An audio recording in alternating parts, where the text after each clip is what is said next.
আল্লাহর নবী বলেন, হে সাহাবীরা শুনো, ওই মা জিনার গুনাহ করেছে, কিন্তু এমন ভাবে তওবা করেছে আল্লাহ রাব্বুল আলামিন তার জিনার মতো গুনাহ মাফ করে দিয়েছেন। এই জন্য আল্লাহ রাব্বুল আলামিন বলেন, ইন্নাল্লাহা গফুরুর রহিম। বান্দা, গুনাহ করে ফেলেছো বান্দা, আমার কাছে আসো বান্দা, আমার কাছে তওবা করো, আমার কাছে আসো। গুনাহ করেছো, নামাজ পড়ো নাই, আমার কাছে আসো, আমার কাছে তওবা করো। জিনার মতো গুনাহ করেছো, আমার কাছে আসো বান্দা, তওবা করো। রোজা রাখো নাই বান্দা, আমার কাছে আসো, তওবা করো। শিরকের মতো গুনাহ করে ফেলেছো বান্দা, আমার কাছে আসো, তওবা করো। এই বান্দা, চোখ দ্বারা গুনাহ করে ফেলেছো, আমার কাছে আসো বান্দা, আমি তো হইলাম ইন্নাল্লাহা গফুরুর রহিম। ও বান্দা, আমি তো হইলাম আর রহমানুর রহিম। ও বান্দা, আমি হইলাম আর রহমানুর রহিম। ও বান্দা, গুনাহ করেছো, আমার কাছে আসো বান্দা, আমার কাছে আসো।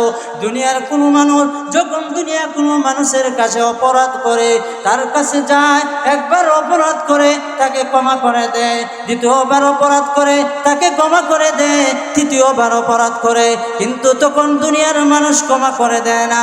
আল্লাহ বলেন, বান্দা, যতবার গুনাহ করো আমার কাছে আসো বান্দা, যতবার গুনাহ করবা আমার কাছে আসো। আমি তো রহমান, আমি তো গফফার, আমি তো সত্তার, আমি তো সামিউম বাসীর। বান্দা,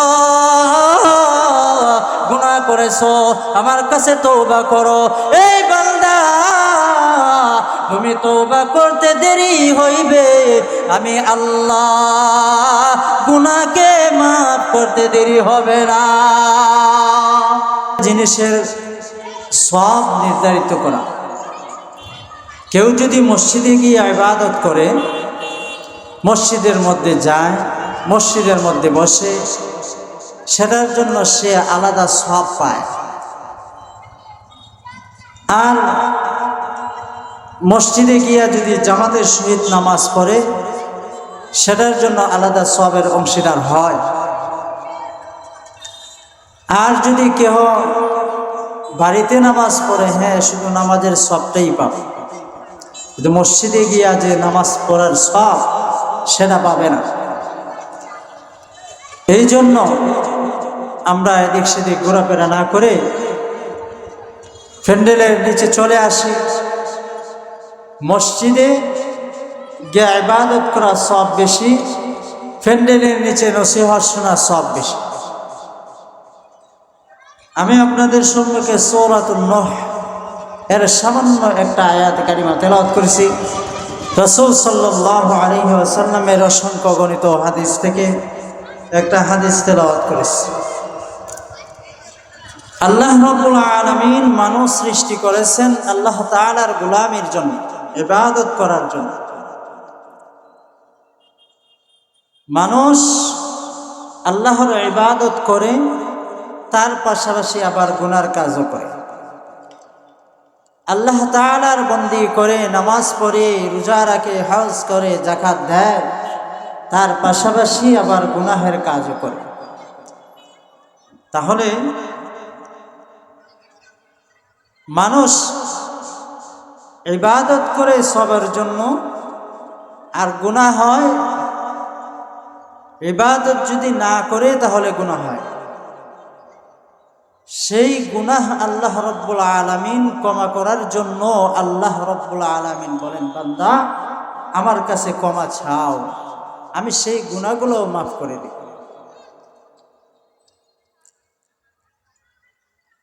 আল্লাহ রাব্বুল আলামিন গুনাহ মাফ করে দেন।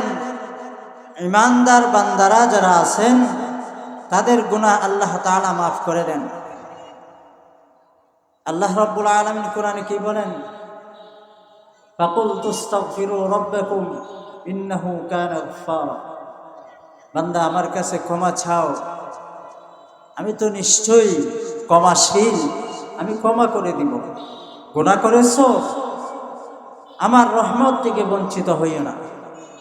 গুনাহ করেছো, ইস্তিগফার করো, তওবা করো, আমি আল্লাহ ক্ষমা করে দিব। প্রত্যেকটা মানুষই গুনাহ করে, কেউ বলতে পারবে না যে আমি গুনাহ করি না। প্রত্যেকটা মানুষই গুনাহগার, গুনাহ করতেই আছে। এই জন্য আল্লাহ রাব্বুল আলামিন বলেন, এই দুনিয়ার মানুষেরা শোনো, তোমরা দুনিয়ার মধ্যে থাকবা, আমার ইবাদত বন্দি করবা, ইবাদত করো, আবার পাশাপাশি দেখা যায় গুনাহের কাজ করো। বান্দারে, গুনাহের কাজ করিয়া আমি আল্লাহর রহমত থেকে বঞ্চিত হইও না। বান্দা গুনাহ করবা, আমি আল্লাহ, বান্দা যখন গুনাহ করে আমি আল্লাহ রহমতের দৃষ্টি দিয়া তাকায় থাকি। কখন জানি আমার গুনাহগার বান্দা আমার কাছে আসে, কখন জানি গুনাহগার বান্দা আমার কাছে আসিয়া বলবে, আল্লাহ আমি গুনাহগার, তুমি তো গফফার। আল্লাহ আমি গুনাহগার, তুমি তো রহমানুর রহিম। আল্লাহ আমি গুনাহ করে ফেলেছি, আমাকে ক্ষমা করে দাও। বান্দার দিকে আল্লাহ তাকায়া দেখেন, বান্দা কখন জানি গুনাহের জন্য ক্ষমা চায়। বান্দাকে আল্লাহ বলেন, এ বান্দা বারবার গুনাহ করো, বারবার আমার কাছে আসো। বান্দারে, গুনাহ করো, গুনাহ থেকে কোনদিন রহমত থেকে, আমি আল্লাহর রহমত থেকে বঞ্চিত হইও না। হে বান্দা, আমি তো গফফার, ইন্নাল্লাহ গফুরুর রহিম। বান্দা গুনাহ করেছো, আমার কাছে আসো, আমার কাছে আসো। বান্দা, এই বান্দা জীবনের গুনাহ নিয়ে আমার দরওয়াজায় হাজিরা দাও। এই বান্দা গুনাহ করো, আমার দরওয়াজার সামনে আসো, নামাজ পড়ো, নামাজ পড়িয়া হাতটা উঠাইয়া দাও। এই বান্দা চোখের পানি যখন ছেড়ে দিবা, বান্দা আমি আল্লাহ তোমার চোখের পানিটা এত দামি মনে করি, চোখের পানিটা জমিনে পড়ার আগে আগে বান্দা তোমার জিন্দেগীর সমস্ত গুনাহ খাতা আমি আল্লাহ মাফ করে দেই। এই আল্লাহর রহমত থেকে বঞ্চিত হওয়া যাবে না। সাহাবায়ে কেরাম আজমাইন রাদিয়াল্লাহু তাআলা আনহুমা একদিন আল্লাহর নবীজির দরওয়াজার সামনে আল্লাহর নবী গিয়ে নিয়ে বসা।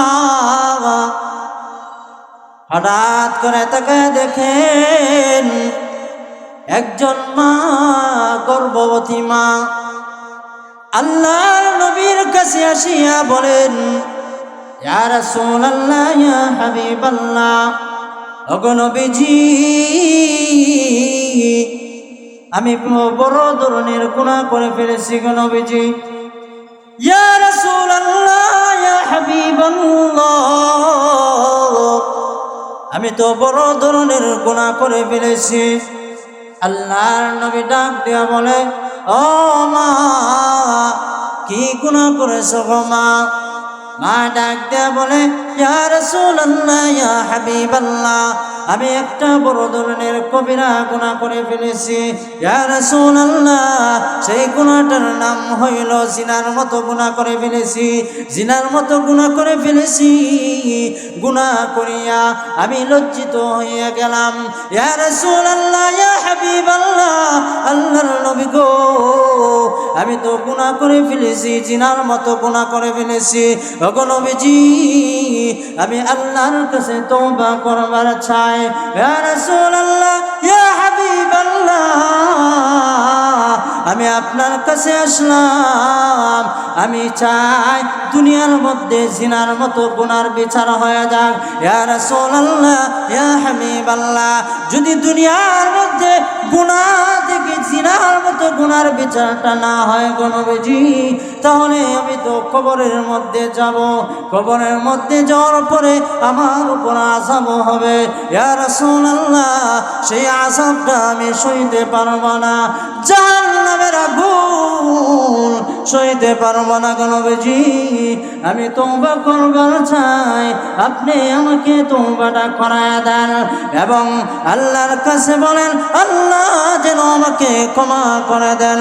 ইয়া রাসূলুল্লাহ, ইয়া হাবিবাল্লাহ, জিনার মতো গুনাহ করেছি, আমি চাই গো নবীজি দুনিয়ার মধ্যে থাকা অবস্থায় আমার জিনার গুনাহ যেটা হয় সেই বিচারটা আপনি দুনিয়ার মধ্যে করেন।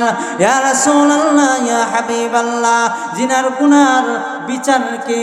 আল্লাহর নবী বলেন জিনাহের গুনার বিচার হইল কোনো একটা জায়গার মধ্যে, মরুভূমি জায়গার মধ্যে, কোনো একটা মাঠের মধ্যে হাতটা ঝুলাইয়া, তার হাতটা বাঁধিয়া তার উপরে যত মানুষ রয়েছে তার উপরে পাথর নিক্ষেপ করবে, এটা হইল তার দুনিয়ার মধ্যে বিচার। ইয়া রাসূলুল্লাহ, ইয়া হাবিবাল্লাহ, ওগো নবীজি দুনিয়ার কষ্টটা আমি মেনে নেব, কিন্তু আখিরাতের কষ্টটা আমি মেনে নিতে পারবো না। ইয়া রাসূলুল্লাহ, এই বিচারটা আপনি করেন। মাকে দেখিয়া বলেন ওগো মা, আপনি গুনাহ করেছেন, কিন্তু দেখা যায় আপনার পেটের মধ্যে সন্তান, কিন্তু পেটের সন্তান সে তো মাসুম, সে তো গুনাহ করে নাই। যাও যাও যাও, চলে যাও, যতক্ষণ পর্যন্ত বাচ্চা দুনিয়ার মধ্যে ভূমিষ্ঠ না হয়েছে ততক্ষণ পর্যন্ত তোমার বিচার করা যাবে না। ইয়া রাসূলুল্লাহ, ইয়া হাবিবাল্লাহ, তাহলে আমার করণীয় কি? আল্লাহর নবী বলেন আপনি চলে যান, আপনি চলে যান, বাচ্চা যখন দুনিয়ার মধ্যে ভূমিষ্ঠ হইবে তখন আমার কাছে আসেন। মহিলাটা নৈরাশ হইয়া আল্লাহর নবীজির দরবার থেকে চলে যায়। গিয়া মহিলাটা এমন কোনো দিন নাই যেই দিন কান্না করতে করতে চোখের পানি এমন ভাবে জড়াইছে, প্রতিদিন চোখের পানি জড়ায়, হাঁটতে যায় বলে আল্লাহ আমি গুনাহ করে ফেলেছি, ঘুমাইতে যায় বলে আল্লাহ আমি গুনাহ করে ফেলেছি, খাবার খাইতে যায় চোখের পানি ছেড়ে দিয়া বলে এই খাবারটা আমি খাইতেছি, তোমার সঙ্গে নাফরমানি করে ফেলেছি, আবার তোমার খানাটা আমি খাইতেছি, আল্লাহর দরবারে তওবা করে। এইভাবে যখন মহিলাটা তওবা করতে করতে এক সময় এমন হইল বাচ্চা যখন ভূমিষ্ঠ হয়, বাচ্চা ভূমিষ্ঠ হওয়ার পরে আল্লাহর নবীর কাছে আবার যায়। আল্লাহর নবীর কাছে গিয়া বলে ইয়া রাসূলুল্লাহ, ইয়া হাবিবাল্লাহ, আমার পেটের সন্তান দুনিয়ার মধ্যে আগমন হয়ে গেছে, ভূমিষ্ঠ হয়ে গেছে গো নবীজি, আমার বিচারটা দুনিয়ার মধ্যে করে নেন। আল্লাহর নবী বলেন ও মা, সন্তান তো দুনিয়ার মধ্যে আগমন ঘটেছে, সন্তান তো দুনিয়ার মধ্যে আসছে, কিন্তু সন্তানের যতক্ষণ পর্যন্ত তার দুধটা যতক্ষণ পর্যন্ত না ছাড়ে ততক্ষণ পর্যন্ত তোমার বিচার করা যাবে না। কারণ হইল যদি আমি তোমার বিচারটা দুনিয়ার মধ্যে করি তাহলে সন্তান, তার সন্তানের দায়িত্বটা কে নেবে? সন্তানকে দুধ খাওয়াইবে কে? আল্লাহ নবী বলতেছেন মাগো তোমার সন্তান মাত্রই হইল, কয়েকদিন হইছে, কিন্তু বাচ্চাটা তো দুধ পান করে, তাহলে তুমি তো বিচার প্রার্থী, বিচার তোমার করা হবে, কিন্তু বাচ্চাটাকে দুধ পান করাইতে হবে। যতক্ষণ পর্যন্ত বাচ্চা সুন্দরভাবে দুধটা না ছাড়ছে ততক্ষণ পর্যন্ত তোমার বিচার করা যাবে না, যতক্ষণ পর্যন্ত সে দুধ না ছাড়ছে ততক্ষণ পর্যন্ত বিচার করা যাবে না। আল্লাহর নবী বলেন ও মা আপনি চলে যান, বাচ্চা যতদিন পর্যন্ত দুধ পান করবে ততক্ষণ পর্যন্ত আপনার বিচার করা যাবে না। মহিলাটা নৈরাশ হইয়া চলে যায়। বাচ্চা আস্তে আস্তে বড় হয়। একদিন দেখা যায় বাচ্চা মায়ের দুধ ছেড়ে দিয়েছে। তখন আল্লাহর নবীর কাছে যায়, মা বলে, ইয়া রাসূলুল্লাহ, ইয়া হাবিবাল্লাহ, ওগো নবীজি, আমি এই মাত্র প্রস্তুত হইলাম, আমার বিচারটা করে নেন, জিনাহের বিচারটা করে নেন, কবিরা গুনার বিচারটা করে নেন। আল্লাহর নবী বলেন, বাচ্চা কি দুধ পান করা ছেড়েছে? বলে, নবীজি, বাচ্চা দুধ পান করা ছেড়ে দিয়েছে। আল্লাহর নবী বলেন, দুধ ছেড়ে দিয়েছে, সে সঠিকভাবে খাবার খাইতে পারে কিনা? বলে, না গো নবীজি, যতক্ষণ পর্যন্ত তার মুখের মধ্যে খাবারটা না দেওয়া হয় ততক্ষণ পর্যন্ত সে খাইতে পারে না। আল্লাহর নবী বলেন, ও মা, যতক্ষণ পর্যন্ত তার হাত দ্বারা খাবারটা না খাইতে পারবে ততক্ষণ পর্যন্ত দুনিয়ার মধ্যে আপনার বিচার হবে না। মা চলে যায়, কিছুদিন পরে আবার আসে, বাচ্চার হাতে একটা রুটি দেওয়া থাকে। আল্লাহর নবীর কাছে আসিয়া বলে, ইয়া রাসূলুল্লাহ, ইয়া হাবিবাল্লাহ, আল্লাহর নবী গো, আমার বাচ্চা এখন উপস্থিত হইয়া, আপনি বাচ্চাকে জিজ্ঞাসা করেন তার হাত দ্বারা খাবার খাইতে পারে কিনা। আল্লাহর নবী সেই বাচ্চার হাতের রুটিটা দেখিয়া বাচ্চাকে বলেন, তুমি কি খাবার খাইতে পারো? আল্লাহর নবীর কথা শুনিয়া বাচ্চারা মুখের মধ্যে খাবার দেয়। আল্লাহর নবী বুঝে গিয়েছেন সে পরিপূর্ণ বুঝদার হয়ে গেছে, সে নিজের হাত দ্বারা খাবার খাইতে পারবে। আল্লাহর নবী সাহাবায়ে কেরামকে বলেন, এ সাহাবীরা, তোমরা এই মহিলাকে একটা মাঠের মধ্যে নিয়ে যাও, সেই মাঠের মধ্যে গিয়া তার হাতটা বেঁধে উপরের দিক দিয়ে বেঁধে দাও, তাকে একটা গাতা খনন করে গাতার ভিতরে রেখে দাও, আর পাশন থেকে সামন থেকে কংক্রিট ইট নিক্ষেপ করো। মহিলাটা হাসতে হাসতে ওই জায়গার মধ্যে যায়, তাকে গাতা খনন করিয়া তাকে যখন ঢুকানো হয়, সাহাবায়ে কেরাম আজমাইন রাদিয়াল্লাহু তাআলা আনহুমা উনাকে পাথর নিক্ষেপ করেন। স্মরণ আসেনি কি গুনাহ করছেন?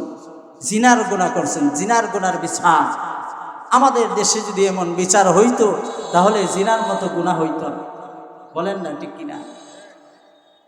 আল্লাহ নবী সেই মহিলাকে গাতা খনন করিয়া সেই জায়গার মধ্যে পুঁতে দিয়েছেন।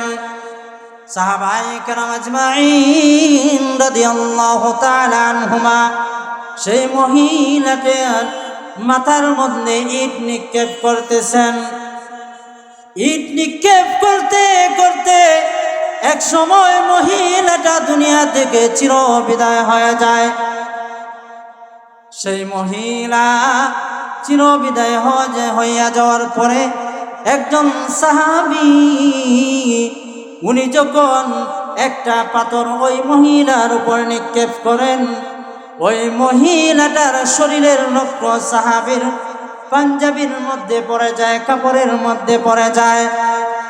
সাহাবী বলতেছে, ইয়া রাসূলুল্লাহ, ইয়া হাবিবাল্লাহ, একজন জিনাকারিনীর রক্তটা আমার শরীরের মধ্যে পড়ে গেল।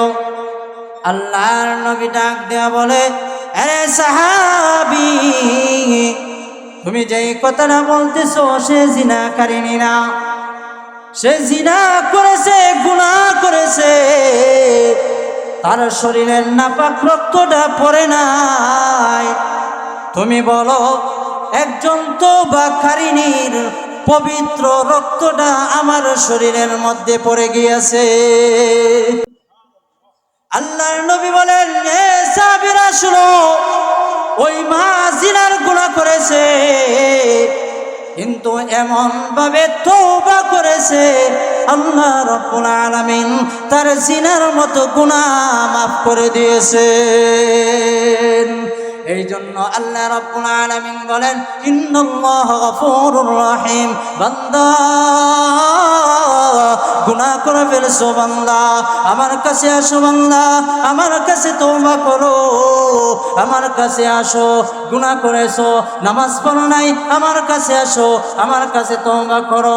জিনার মতো গুনাহ করেছো, আমার কাছে আসো বান্দা, তওবা করো। রোজা রাখো নাই বান্দা, আমার কাছে আসো, তওবা করো। শিরকের মতো গুনাহ করে ফেলেছো বান্দা, আমার কাছে আসো, তওবা করো। এই বান্দা চোখ দ্বারা গুনাহ করে ফেলেছো, আমার কাছে আসো বান্দা, আমি তো হইলাম ইন্নাল্লাহা গফুরুর রহিম। ও বান্দা আমি তো হইলাম আর রহমানুর রহিম। ও বান্দা আমি হইলাম আর রহমানুর রহিম। ও বান্দা গুনাহ করেছো, আমার কাছে আসো বান্দা, আমার কাছে আসো। দুনিয়ার কোনো মানুষ যখন কোনো মানুষের কাছে অপরাধ করে, তার কাছে যায়, একবার অপরাধ করে তাকে ক্ষমা করে দেয়, দ্বিতীয়বার অপরাধ করে তাকে ক্ষমা করে দেয়, তৃতীয়বার অপরাধ করে, কিন্তু তখন দুনিয়ার মানুষ ক্ষমা করে দেয় না। আল্লাহ বলেন বান্দা যতবার গুনাহ করো আমার কাছে আসো বান্দা, যতবার গুনাহ করবা আমার কাছে আসো। আমি তো রহমান, আমি তো গফফার, আমি তো সত্তার, আমি তো সামিউম বাসীর। বান্দা গুনাহ করেছো, আমার কাছে তওবা করো। এই বান্দা তুমি তওবা করতে দেরি হইবে, আমি আল্লাহ গুনাহকে মাফ করতে দেরি হবে না। আমরা এই পরিমাণের গুনাহ করি, কিন্তু আল্লাহর কাছে হাজিরা দেই না, আল্লাহর কাছে হাজিরা দেই না। গুনাহ করি আমরা, রাস্তা দিয়ে হাঁটি গুনাহ করি, খাওয়ানোর মধ্যে গুনাহ করি, শোয়ার মধ্যে গুনাহ করি। রাস্তা দিয়ে যাই, বসে রইলাম, সেই জায়গার মধ্যে গুনাহ করি। বলবেন খানার মধ্যে গুনাহ কি? খানা খাইতেছে, গান ছেড়ে দিছে, মোবাইলের গান ছেড়ে দিছে, মোবাইলের পিকচার দেখতেছে, গুনাহ করতেছি। খাবার খাও বান্দা, খাবার খাও, আমার নিয়ামত ভক্ষণ করো বান্দা, আমাকে স্মরণ করো। খাবার খাও, সেই সময় আমার নাফরমানি করো না। যখন তোমার খাবারের লুকমাটা নিবা, আমি আল্লাহকে স্মরণ করে লুকমা নিবা, তখন দেখবা সেই খাবারের মধ্যে বরকত হয়ে যাবে। বান্দা খাবার খাও, আল্লাহর নিয়ামত ভক্ষণ করো, গুনাহ করতেছ। আরে বান্দা রাস্তা দিয়ে হাঁটো, গুনাহ করতেছ। বান্দা শুয়ে রইছো, ঘুমের মধ্যে যাও, কানের মধ্যে ইয়ারফোন দাও, মোবাইলটা গান দ্বারা আপনি শুয়ে রইছেন, গান চলতেছে। বান্দারে চিন্তা করো বান্দা, আমি যদি গানটা ছেড়ে দিয়া, আমি যদি নিদ্রায় যাই, ঘুমিয়ে যাই, যদি ওই সময় মালাকুল মউতটা চলে আসে, আপনার শেষ বিদায়টা গুনাহ অবস্থায় হবে। হবে না? হবে না? অনেক মানুষ আছে দেখবেন গান বাজতে বাজতে সে মারা যাইতেছে। দেখবেন অনেক মানুষ ড্যান্স দিতেছে, নাচতেছে, গুনার কাজ করতেছে। ওই সময় আজরাইল আলাইহিস সালাম হাজির হন না? হবেন তো। আল্লাহর এক বান্দা হঠাৎ করে একদিন এমন সময়, বিরাট ধনাঢ্যবান ব্যক্তি, ওই এলাকার সর্দার, আল্লাহর বান্দা একদিন একজন মহিলাকে নিয়ে আসছেন, জিনাহের কাজ করবেন, রাত্রি যাপন করবেন। আল্লাহর বান্দা গুনাহের কাজের জন্য যখন আল্লাহর বান্দা ঘরের দরওয়াজাটা লাগায় দেয়, গুনাহের জন্য প্রস্তুতি নিবে, জিনার গুনার জন্য প্রস্তুতি নিবে, আল্লাহর বান্দা উলঙ্গ অবস্থায় রয়েছে, যখন গুনাহের কাজটা শুরু করবে ওই সময় কে জানি দরওয়াজার সামনে একটা আওয়াজ দেয়, দরজার মধ্যে তালা দেয়। সেই ব্যক্তি বলে, কে আসতো এই সময়? এখন বিরক্ত করবা না, আমি কাজে আছি, ব্যস্ত আছি। আল্লাহর বান্দা জানে না সে কে আসলো। আল্লাহর বান্দার দরওয়াজার মধ্যে যখন আওয়াজ দেয়, উনি বলেন, কে গো এই সময় আসলে আওয়াজটা দিতেছ? তখন উনি বলেন, আমি হইলাম মালাকুল মউত আজরাইল।